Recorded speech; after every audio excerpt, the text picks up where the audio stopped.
Imagine discovering an island surrounded by the Atlantic Ocean, an island covered in dense green forest, with no towns, no hotels, and almost no permanent residents. At first, it might look like the perfect tropical paradise. But this island has a reputation that makes most people think twice about getting anywhere near it.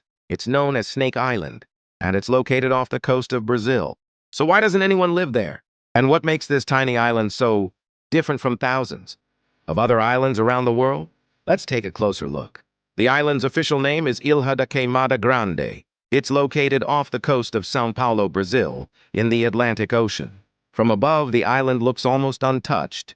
There's thick vegetation, rocky coastline, and very little evidence of human development. There are no normal roads, no hotels, no restaurants, and no residential neighborhoods. The island is also relatively small, but its small size hides an extraordinary story, because this island is home to a species of snake that exists naturally nowhere else on Earth. Meet the golden lancehead. Its scientific name is Bothrops insularis. This venomous pit viper is endemic to Snake Island, meaning it is naturally found only there. And that's what makes the island so fascinating to scientists. Thousands of years of geographic isolation created a completely different environment from mainland Brazil. The snakes had fewer ecological options than their mainland relatives. Over generations, they adapted to the conditions of their isolated home, and the result was a unique species that became one of the most famous snakes in Brazil. But there's an important detail many stories about Snake Island leave out. The island isn't simply a place where thousands of snakes are waiting to attack people. The real story is much more complicated. So, why doesn't anyone build a house there? There are several reasons. First, the island doesn't have the infrastructure needed for a normal community. There are no established towns, roads, shops, or regular public services. Second, the environment is isolated. Getting supplies, medical assistance, or other essential services would be difficult. And then there's the wildlife. The golden lancehead is venomous, so careless encounters could be dangerous. But there's another reason that is just as important: conservation. Snake Island is a unique ecosystem.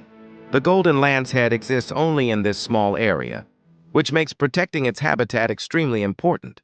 Because of this, access to the island is restricted, and visits are generally limited to authorized activities such as research and conservation.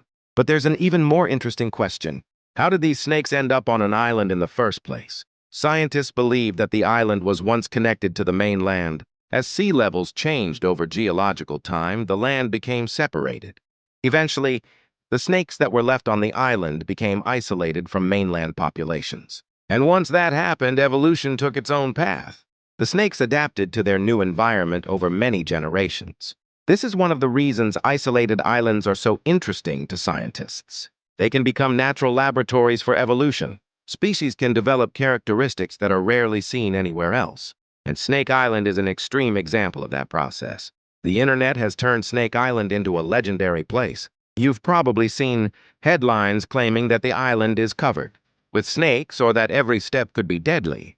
But those stories often exaggerate reality. The island is certainly home to a rare and venomous snake, but its importance goes far beyond its reputation as a dangerous place. It's an isolated ecosystem containing a species found nowhere else. And because the habitat is so limited, disturbing the environment could have serious consequences. That's why keeping the island protected is more important than turning it into a tourist attraction. So can ordinary tourists simply travel to Snake Island? Not like a normal vacation destination. Access is controlled, and authorized visits are associated with activities such as scientific research and conservation. For most people, the safest way to experience Snake Island is through photographs, documentaries, maps, and scientific research. And honestly, that might be enough, because the most fascinating thing about Snake Island isn't actually the snakes. It's evolution. A small piece of land became isolated from the mainland, and over thousands of years, that isolation helped create a species found nowhere else. A place that looks like an ordinary, tropical island turned into one of the most unusual ecosystems on Earth. So now you know why almost nobody lives on Snake Island. But here's the question. Would you ever visit Snake Island if you were given the chance? Subscribe for more stories about the strangest places on Earth.